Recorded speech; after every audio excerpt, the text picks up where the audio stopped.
Bienvenidos a Club de Prensa en NTN 24. Transmitimos desde Washington, a 3 cuadras de la Casa Blanca, y no olviden ustedes que al final de este programa lo pueden encontrar completo o pueden ver a partes en nuestra página de Facebook y también por nuestra cuenta de Twitter, y el audio, el podcast está en SoundCloud. Y les doy la bienvenida a los invitados hoy a Club de Prensa. En primer lugar, Jan Martínez Arens, corresponsal jefe del diario El País de Madrid. Bienvenido a esta mesa, Jan. Hola, ¿qué tal?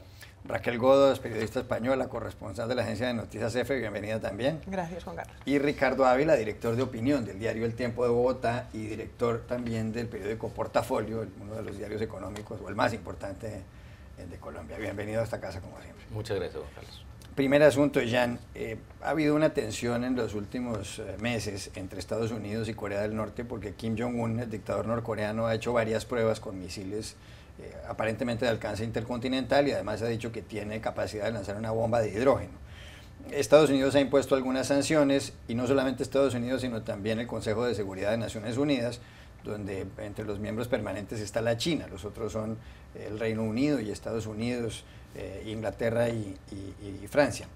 Estados Unidos, Francia, China y Rusia son los miembros permanentes del Consejo de Seguridad. Pero bien, aparte de estas sanciones del organismo encargado de mantener la paz y la seguridad internacionales en la ONU, ha vuelto el señor Donald Trump a incrementar las sanciones, a endurecerlas contra Corea del Norte. Ayer en Naciones Unidas, precisamente, en un encuentro en donde estaba acompañado por Rex Tillerson, su secretario de Estado, por Steven Mnuchin, su secretario del Tesoro, por Nikki Haley, la embajadora ante Naciones Unidas, y por Mike Pence, el vicepresidente estadounidense, dijo que le ha dado poder al Departamento del Tesoro para sancionar a empresas o individuos que lleven a cabo tareas de comercio con Corea del Norte. Ha habido respuesta de Kim Jong-un, el dictador norcoreano. Ha dicho que Trump es un imbécil, fue la palabra que empleó. Dijo que es un gángster que juega con fuego, que va a lanzar una nueva bomba de hidrógeno sobre el Pacífico, y que además perro que ladra no muerde. Todo esto ha señalado el señor Kim Jong-un. Y por otro lado, Xi Jinping, el presidente chino, ha dicho que el Banco Central de la China va a reducir algún tipo de operaciones con Corea del Norte. La China es el gran aliado de Corea del Norte, es realmente el que sostiene el régimen de Kim Jong-un. Aquí la pregunta es si estas sanciones, más sanciones ha habido antes, como ha contado, servirán. Yo creo que el camino de las sanciones es el correcto. Es decir, ya hay antecedentes históricos que lo validan. El de Irán, por no ir muy lejos, muestra cómo a partir de un crescendo en las sanciones se puede llegar a un acuerdo que pare o por lo menos cautere lo que es el programa nuclear iraní. Y en este caso la idea sería reproducir, yo creo que un esquema parecido. Yo creo que también el crescendo que está haciendo Estados Unidos, es decir, esa presión cada vez más poderosa con medidas unilaterales, pero también dentro del Consejo de Seguridad de la ONU, forma parte de una estrategia correcta. Es decir, lo que estamos viendo es que Corea del Norte no es un país normal, ha elegido como enemigo a Estados Unidos, la provocación es permanente.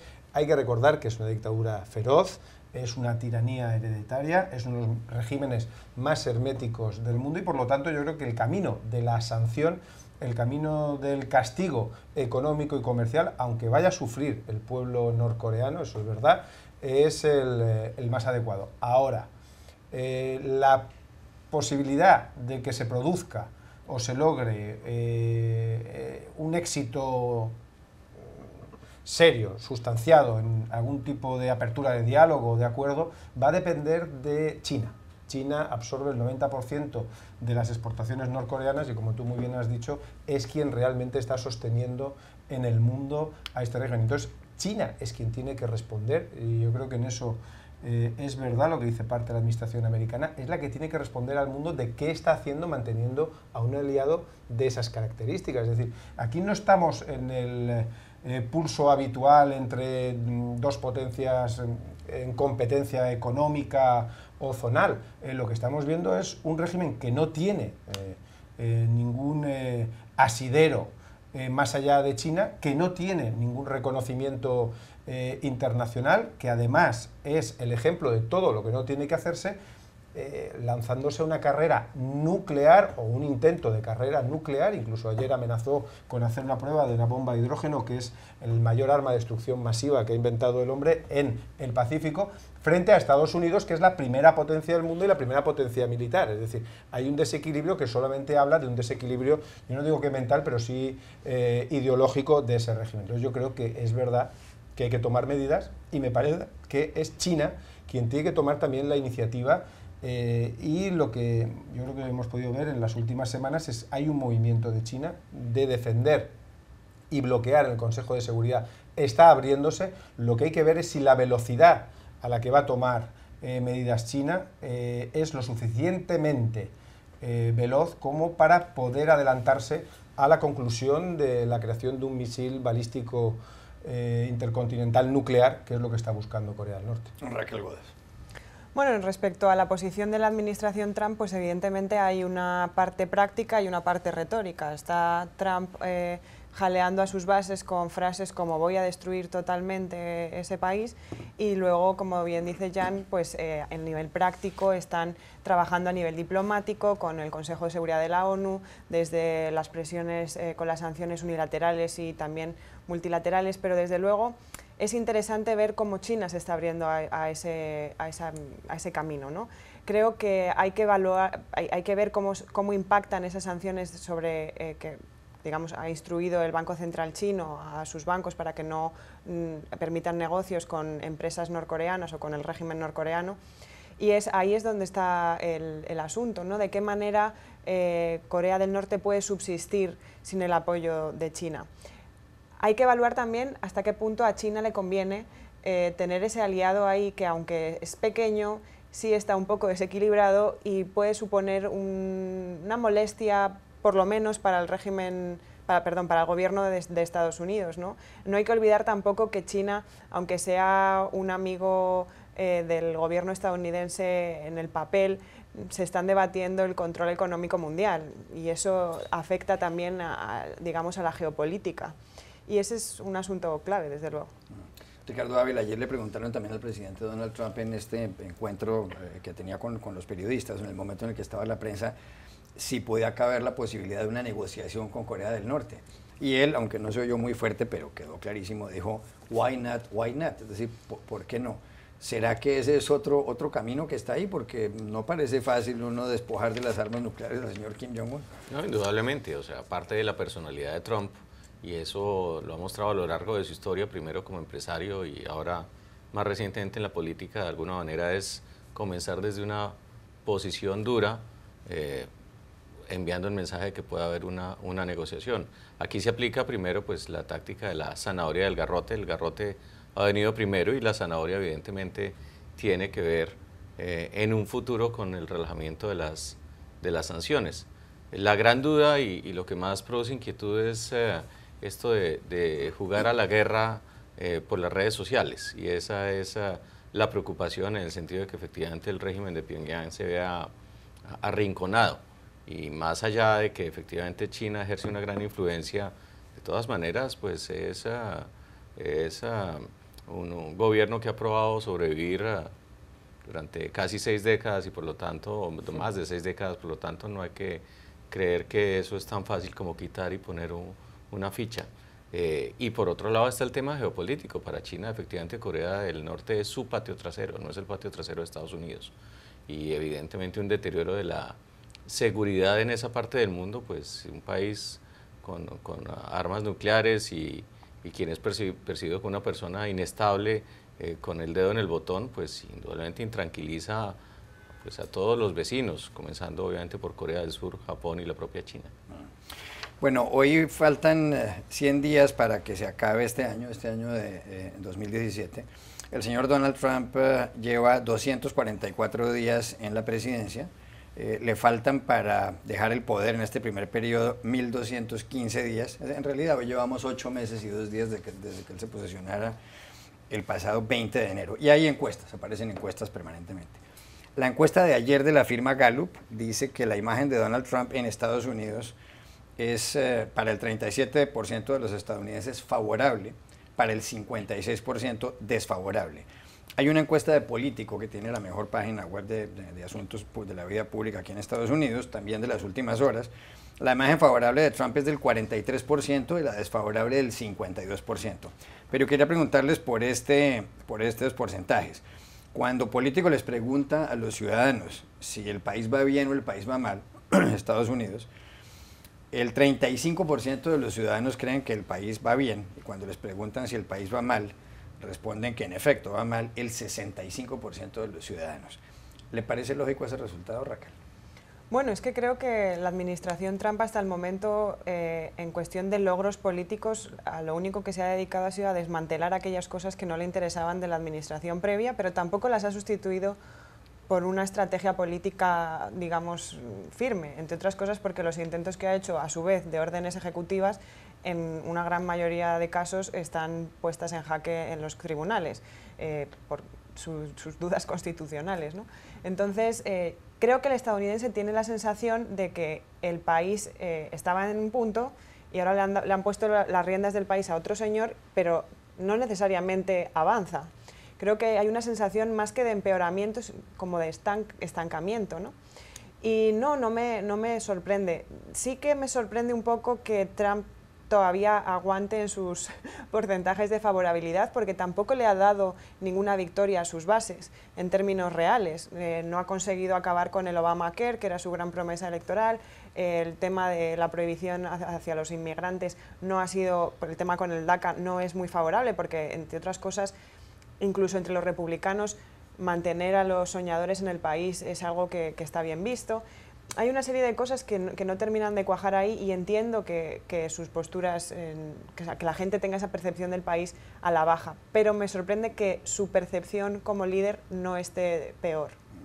¿Le sorprende ese resultado? 65% de los estadounidenses creen que el país va mal, el 35% creen en cambio que va bien. Pues llama la atención desde el punto de vista de la economía, cuando uno mira que el desempleo está cerca de sus mínimos históricos y que realmente la sensación de prosperidad sigue prevaleciendo, pues evidentemente hay una enorme dicotomía entre la satisfacción personal de la gente y la percepción de lo que sucede en el ámbito nacional. Indudablemente que los temas de polarización deben pesar en esa calificación y claro, lo otro que llama la atención es que de todas maneras la base de Trump sigue siendo bastante sólida y en ese sentido, a pesar de efectivamente no haber cumplido buena parte de las promesas, es indudable que su retórica sigue siendo efectiva para llegarle a la gente que lo apoya. Llama la atención que a pesar de estos índices de desfavorabilidad y de pesimismo, cuando se hace la pregunta de si las elecciones se volvieran a hacer, la diferencia es a favor de los demócratas, pero no es muy amplia, es de apenas de 6 puntos porcentuales. En ese sentido, de alguna manera estamos casi en el mismo punto que estábamos hace unos meses antes o después de las elecciones presidenciales. Jean Martínez. Claro, yo creo que hay primero un detalle técnico, ¿no? Es decir, las encuestas como la de Político y la mayoría se hacen sobre población general, no sobre votante registrado. Sobre votante registrado, que en Estados Unidos es relativamente bajo respecto a otros países, el voto de Trump se mantiene firme, rocoso, con muy poca oscilación. Y de hecho, la política de Trump va dirigida a lanzar constantes guiños a ese electorado, es decir, la salida del Tratado del Cambio Climático, el muro de México, las medidas contra los migrantes, las declaraciones terribles de equidistancia en Charlottesville. Todo eso configura una llamada permanente para mantener y ese juego de agitación social en Twitter y en los medios va dirigido a mantener ese voto. Y ahí, yo por lo menos con los especialistas con los que he hablado, me dicen que el cambio es mínimo. Es decir, que él mantiene. Luego, ahí viene la segunda reflexión. Trump no es un presidente de mayorías. Trump ganó perdiendo en voto respecto a Hillary Clinton y no obtuvo el 50% del censo ni de lejos. Es un presidente, el sistema americano permite presidentes de minorías, pasa también en México, pasa en los regímenes presidencialistas, puede llegar a ocurrir. Además aquí no hay segunda vuelta, es a una sola vuelta, con lo cual ese efecto se potencia. Entonces yo creo que él su idea es mantener su voto y él sabe que cuando lleguen las elecciones le pasará lo mismo que pasó con Clinton si no comete graves errores estratégicos, que ahí sí que podríamos discutir, yo sí que creo que ha cometido algunos, pero que es que mucho votante republicano moderado puede llegar a votarle.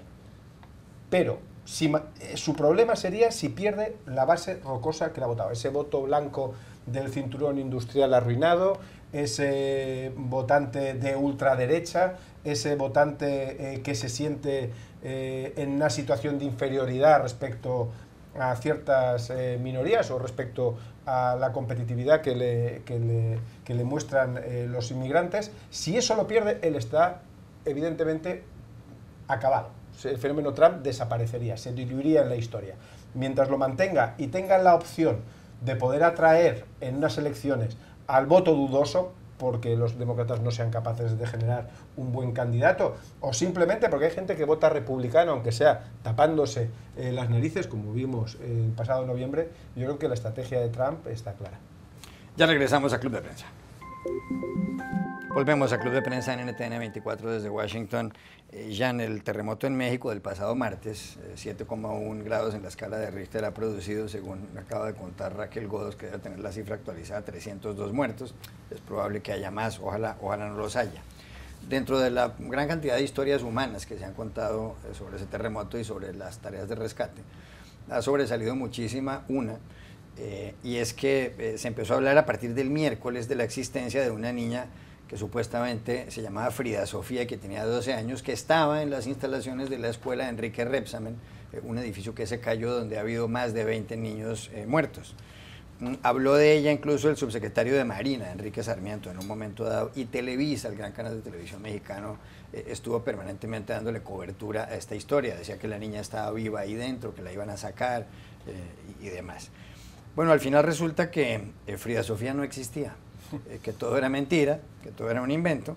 Incluso el secretario de Educación, Aurelio Nuño, fue el que dio la primera alerta sobre el asunto, porque dijo que los familiares de Frida, si es que ella existía, pues no habían ido a reclamar, ni a hablar, ni a preguntar por ella. ¿Qué consecuencia puede uno sacar de todo esto? ¿Qué conclusión? Porque realmente uno no sabe si es un invento de un canal de televisión, uno no sabe si es un invento de un funcionario, pero pues es que tenían al mundo entero, la primera página del Washington Post se refería a Frida, aquí en Estados Unidos, todos los canales del mundo hablando de Frida, las cámaras de medio mundo ahí. Esto recordó incluso la historia de aquella niña llamada Omaira Sánchez en Colombia, en la avalancha de Armero, un municipio que prácticamente desapareció a finales del año 1985 y jamás la pudieron sacar de un fango que había ahí, y murió Omaira Sánchez. ¿Qué cree usted? ¿Cómo puede usted analizar esto que está pasando y uno no sabe si alguien debería pagar por semejante invento? Yo creo que alguien tiene que pagar. El análisis es complejo. Lo primero, los medios. Cuando se publica una información que es falsa, pues hay un error en los medios, eso siempre ocurre, y lo que se tiene que hacer es revisar qué ha ocurrido, por qué falló en las tareas de contraste, y ser sincero con la audiencia, con los lectores, y contar qué ocurrió y cómo ocurrió, porque el error existe. Lo malo es cuando no se reconoce el error o se quiere atribuir a los demás la parte de culpa que un medio tiene. Y en este caso yo creo que hay grandes medios mexicanos que han participado en el error y lo han amplificado, y ahora les corresponde ser sinceros y explicar cómo pudo darse ese desastre informativo, que es decir, durante varios días que ahí hay una niña con la cual incluso al parecer se había hablado, que resulta es falso. Pero es verdad que hay una fuente oficial que públicamente, con nombre y apellidos y ante las cámaras, dice que ahí hay una niña que se llama Frida y que incluso se ha hablado con ella y que se intenta rescatarla. Es decir, hay un error, pero un error que tiene un origen en una fuente oficial y reconocible. Bueno, y además es un almirante mexicano, es decir, no es una fuente de segunda fila, sino de primera fila, y un portavoz oficial, autorizado y con conocimiento de lo que está ocurriendo sobre el terreno. Bueno, evidentemente lo que estamos esperando es que el gobierno mexicano se explique ese almirante, que presente su dimisión inmediata por inútil, si es que no se ha enterado, o por mentiroso, si es que ha mentido. Pues no, yo creo que no le queda otra que dimita, pero ya, y con él toda la escala de mando que ha permitido ese escándalo en uno de los momentos más delicados de la historia de México. Hemos hablado de más de 300 muertos y una conmoción social como no se ha visto nada. Es decir, esto empaña de alguna forma esa maravilla de solidaridad que hemos visto en las calles de México después de un hecho trágico. Quienes salieron a salvar a los suyos fueron los propios ciudadanos, evidentemente con apoyo de las autoridades, de los bomberos, del ejército, pero fueron ellos quienes tomaron la iniciativa, y la verdad es que entristece que el ejército, en este caso la Marina mexicana, no estuviese a la altura de los hechos. Coincide con ese punto de vista Ricardo Ávila. No, sin duda. El gran problema sobre todo es que genera descrédito entre la población y puede llevar a que efectivamente de las cosas positivas de esta terrible tragedia que ha sido esa ebullición de solidaridad, pues que la gente se vuelva un poco escéptica o casi que mire con cinismo ciertos esfuerzos. Ese es tal vez el daño más grande, e indudablemente que los medios tienen que hacer una labor de introspección sobre cómo se produjo este error. Aquí claro que hay un efecto manada, alguien lanza una pista y todos van tras ella, pero pues una vez reconocido el error hay que aprender de esta lección. Raquel Goda. Sí, creo que en cuanto a los medios pues hay que hacer una revisión y un análisis interno sobre cómo manejamos estas cosas. Creo que con la era de las redes sociales estamos más preocupados por lanzar rápidamente una noticia antes que comprobar ciertos hechos, y está pasando mucho. Han tenido que revisar en el terremoto varias veces la cifra de muertos a la baja porque no eran tantos. O sea, hay una serie de cosas que están pasando con esas historias un poco complejas a la hora de informar. Pero, por otra parte, es curiosa la situación de la necesidad social de crear un héroe en una tragedia, ¿no? Leía, mis compañeros de EFE escribían sobre una historia que del año 85, en el terremoto del 85 en México, también hubo un niño que se llamaba Monchito, que al parecer se había quedado atrapado entre los escombros con su abuelo, y durante días lo estuvieron buscando, pero el niño, aunque sí existía, no era totalmente inventado, estaba muerto. Y era falso que hubieran podido hablar con él, hubieran tenido ese contacto, ¿no? Entonces lo que sucedió fue que se generó alrededor de la figura de ese niño una especie de ánimo social por sacarlo, ¿no? Un interés social por sacarlo, pero en este caso creo que es triste que se haya caído justamente en lo contrario, que el hecho de haberse inventado la figura de una niña atrapada, que es algo tan serio, tan grave, tan triste, pueda caer exactamente en el descrédito, en lo que él comentaba, ¿no? Que puede tener el efecto directamente contrario, y eso sí es grave. Bueno, y de México a Colombia, Ricardo, porque quería preguntarle sobre el presidente Juan Manuel Santos. El presidente Santos estuvo en las últimas horas aquí en Estados Unidos. El lunes cenó en Manhattan en el marco de la Asamblea de Naciones Unidas con el presidente de Estados Unidos, Donald Trump, con el presidente de Brasil, Michel Temer, con el presidente Varela de Panamá y con la vicepresidenta argentina y representantes de otros países latinoamericanos, y estuvieron conversando con respecto a la crisis política en Venezuela.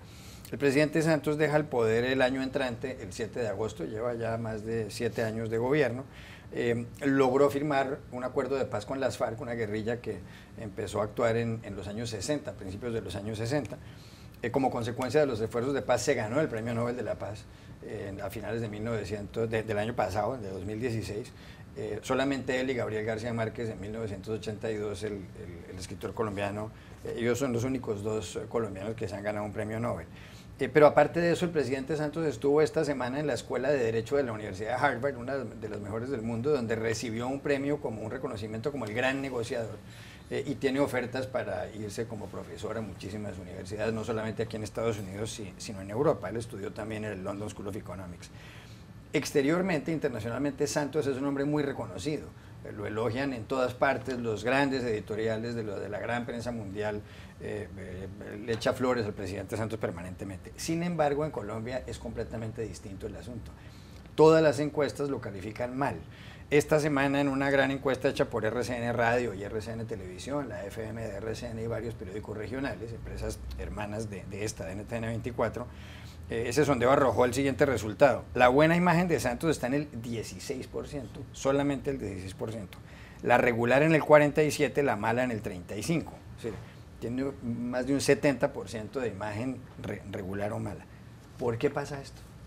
Digamos que eso no es nuevo. Y perdón que Sí. le interrumpa, ayer la National Geographic aquí en Washington le dio un premio Sí. por su liderazgo en materia de protección del medio ambiente, y Gary Knell, el presidente de National Geographic, no solo dijo que Santos representa y encarna los valores del National Geographic, sino que dijo que por los esfuerzos que hizo en materia de paz y por la protección del medio ambiente, Santos ha cambiado la historia del mundo. Repito la frase, dijo el presidente de la National Geographic que Santos ha cambiado la historia del mundo, porque hay esa gran grieta entre lo que piensan por fuera y lo que piensan los colombianos. Digamos que esto no es nuevo. Las encuestas muestran desde hace bastante tiempo que el presidente Santos no es una figura que recibe los índices más altos de aprobación. Tan solo en los primeros meses de su primer mandato estuvo bien calificado. Y básicamente lo que muestran las investigaciones es que la gente no lo siente cercano. El hecho, curiosamente, de su preocupación por lo internacional, de sus giras, pues lo lleva a la gente a convencerse de que tiene mucho más una agenda externa que una atención sobre los problemas nacionales cuya lista obviamente es muy larga. Con el otorgamiento del Premio Nobel y como consecuencia de la firma de la paz, indudablemente que esa percepción se acentuó. Y efectivamente, he sido testigo como cuando él está fuera de Colombia, recibe de manera constante ovaciones de pie el auditorio al cual se vaya a dirigir, mientras que en Colombia, si asiste, por ejemplo, a un congreso gremial, escasamente recibe un tímido aplauso, casi que de mera cortesía. Evidentemente, a pesar de los esfuerzos, la impresión es que se fue así. Un ejemplo típico es que la visita del Papa Francisco a Colombia, la reciente, salió muy bien. El gobierno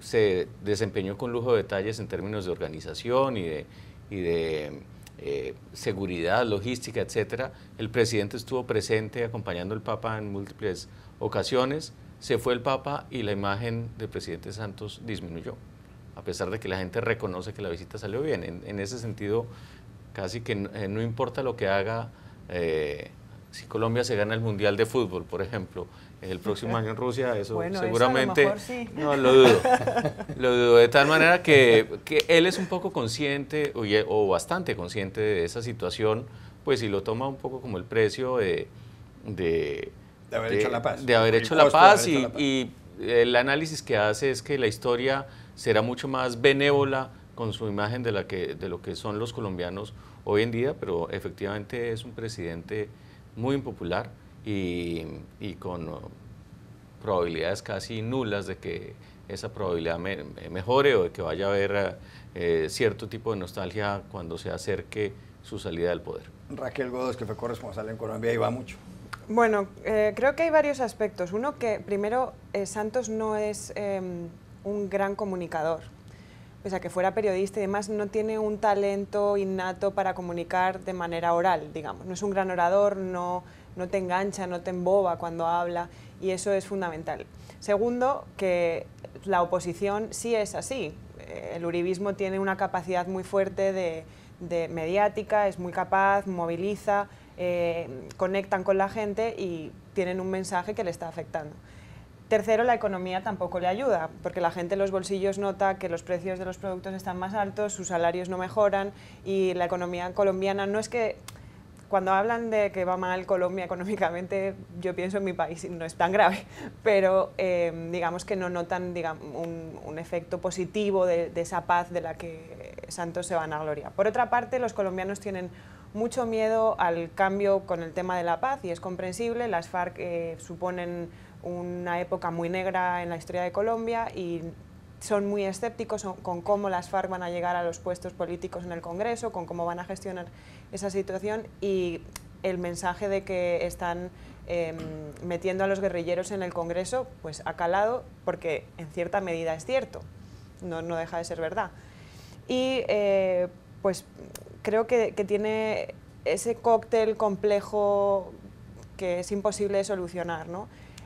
Lo que sí creo es que en términos totales y en términos objetivos, sin poner las pasiones de por medio, Santos ha conseguido muchas cosas para ese país. Ayer yo asistí al acto de la National Geographic, yo desconocía el tema de las protecciones ambientales en el Amazonas, y el Amazonas es el pulmón del mundo y pues realmente tiene una cantidad de áreas protegidas tremendas. El día anterior escuchaba al ministro Murillo, el ministro de Medio Ambiente, hablando de que además son irreversibles, porque le preguntaban en el diálogo interamericano si, como está ocurriendo en Estados Unidos con el legado de Obama, puede venir otra administración y revocarlo. Bueno, pues parece ser que no, que las áreas protegidas en Colombia están casi blindadas constitucionalmente una vez que se ejecutan, con lo cual a lo mejor esa afirmación tan quizá pesada del presidente del National Geographic no es tan desatinada.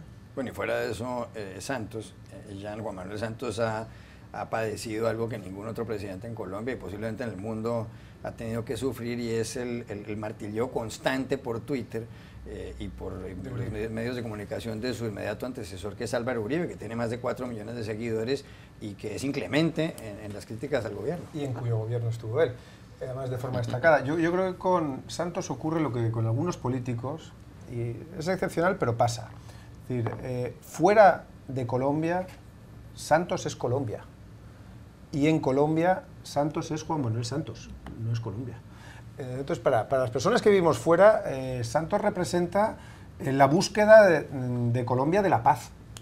Ha conseguido proyectar la imagen de un país que intentaba acabar con los lastres del pasado tan terribles como esa guerrilla, que ha tenido algunos avances, aunque ahora se cuestionan, en la lucha antidrogas, pero sobre todo la idea de un país en busca de la paz a través del diálogo. Y ahí tiene un premio Nobel. Es decir, eso es lo que ve la comunidad internacional. No ve al Juan Manuel Santos de Bogotá, que es el que ha sufrido el desgaste del poder terrible por Uribe, que además es un político que sabe hacer daño. Es decir, y por el gobierno sabe también. atacar, ha sido presidente y está dispuesto en cualquier momento a cualquier... Es inagotable, francamente.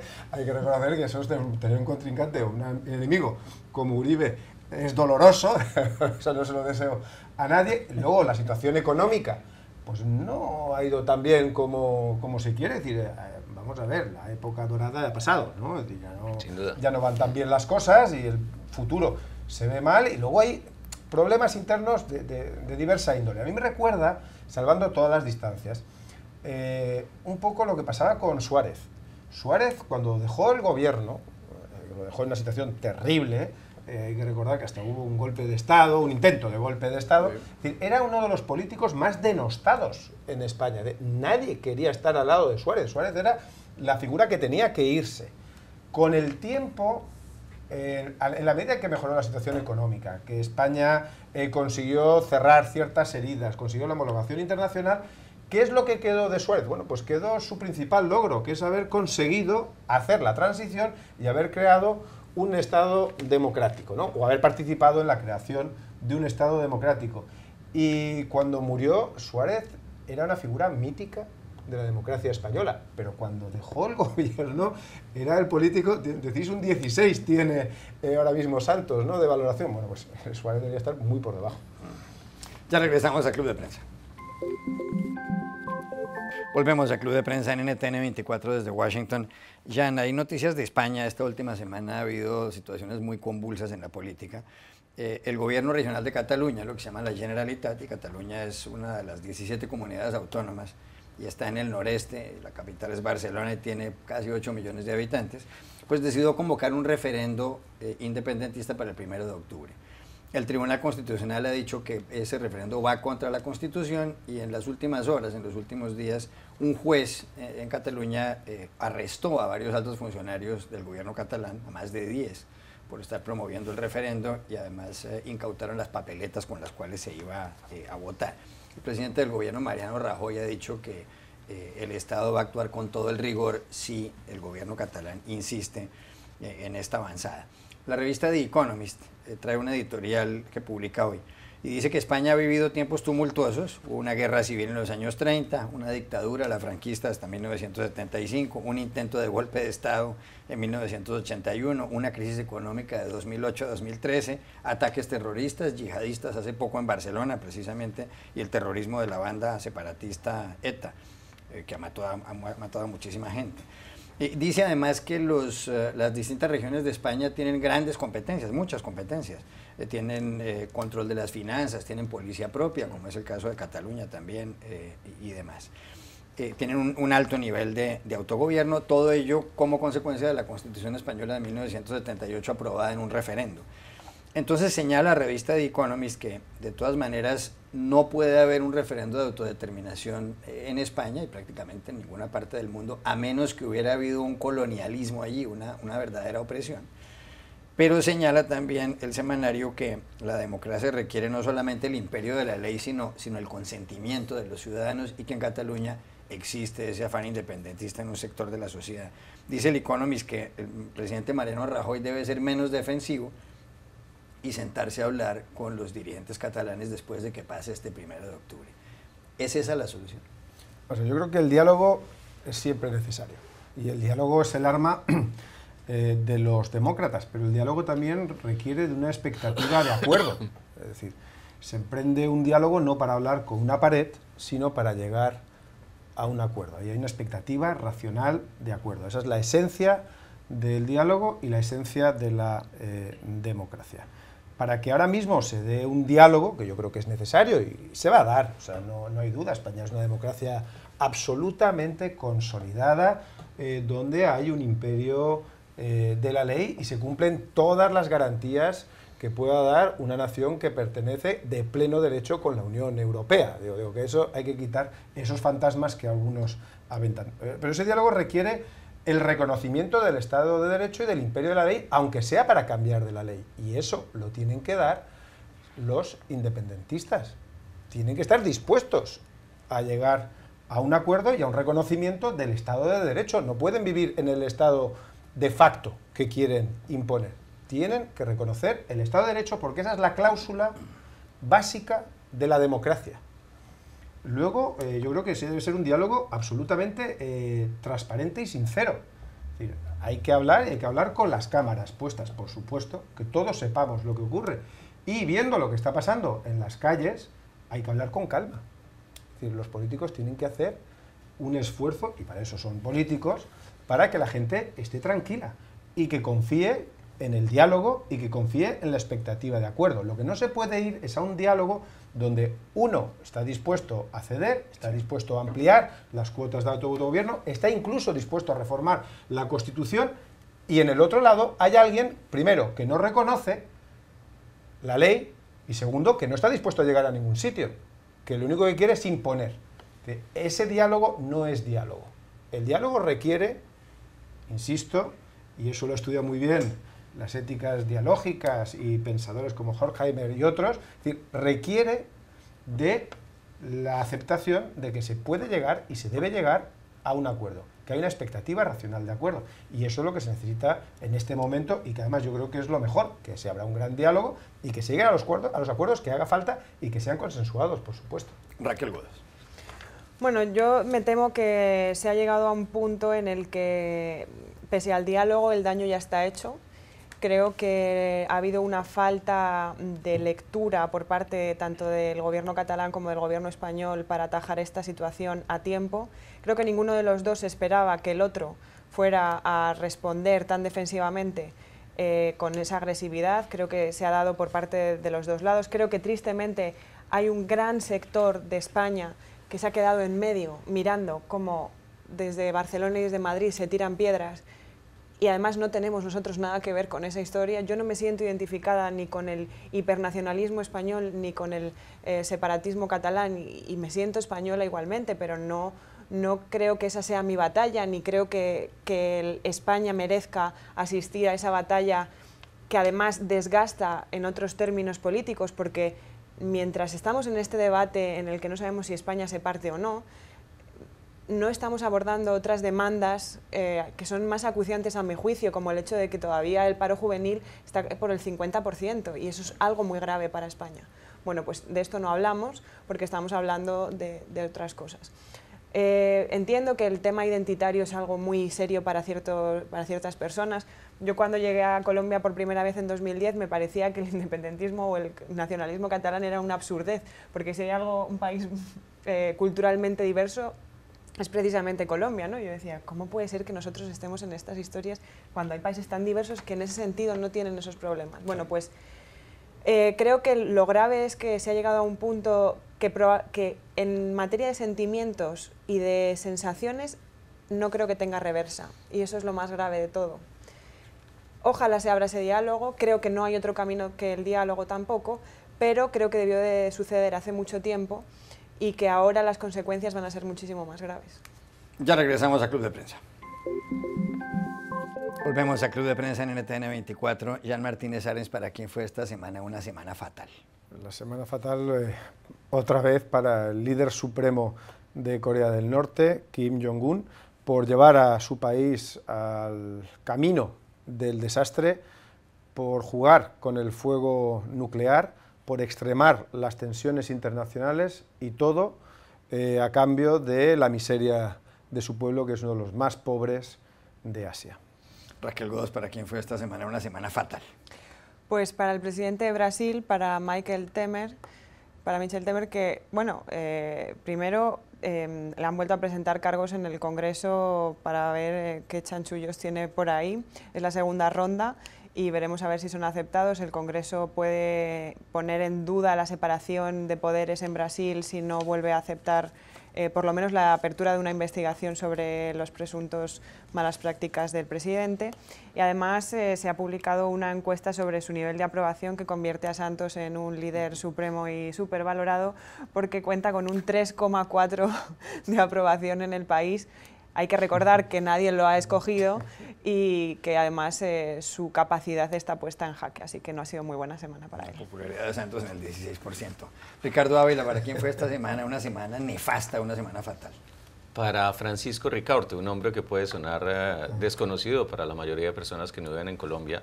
Se trata del expresidente de la Corte Suprema de Justicia, acusado de corrupción y hoy detenido por cuenta de las acusaciones de un congresista, en el sentido de que este magistrado le pidió un dinero que pagó para que no fuera perseguido por la justicia.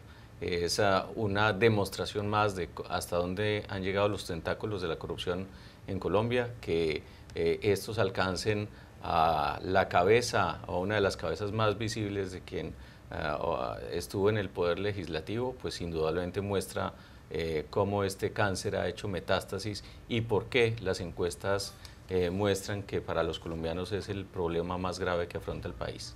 Gracias, Ricardo Ávila, por haber estado aquí. Raquel Godos, Jan Martínez Arens, y a ustedes los espero el lunes nuevamente en Club de Prensa.